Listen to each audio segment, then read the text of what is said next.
విష్ణుస్వరూపం కానిది లోకంలో ఏదీ లేదు. అంతర్బహిశ్చ తత్సర్వం వ్యాప్య నారాయణ స్థిత. అందుకే ఆ విష్ణువుని నిర్జించాలని కోరిక. విష్ణువు ధర్మపక్షపాతి. ధర్మం ఎక్కడుంటుందో అక్కడ విష్ణు ఉంటారు, వేదం ఎక్కడుంటుందో అక్కడ విష్ణు ఉంటారు.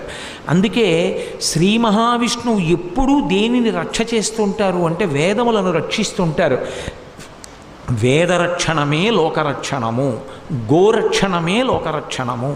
ఈ విషయం బాగా స్థిరంగా ఉంచుకోవాలి. అందుకే మత్స్యావతారంలో ఆయన వేదములను రక్షించడానికి కారణమేమి అంటే వేదము ప్రమాణముగా మిగిలితే లోకము మిగులుతుంది. అందుకే వేదరక్షణమే లోకరక్షణము. ఆ రక్షణ ఎప్పుడూ చేసేటటువంటి విష్ణు భగవానుడి మీద వ్యతిరేకత పెంచుకోవడం అంటే ధర్మం పట్ల వ్యతిరేకత పెంచుకోవడం, వేదం పట్ల వ్యతిరేకత పెంచుకోవడం. ఆ వ్యతిరేకత పెంచుకున్న వాడికి ఆయుష్ క్షీణిస్తుంది తప్ప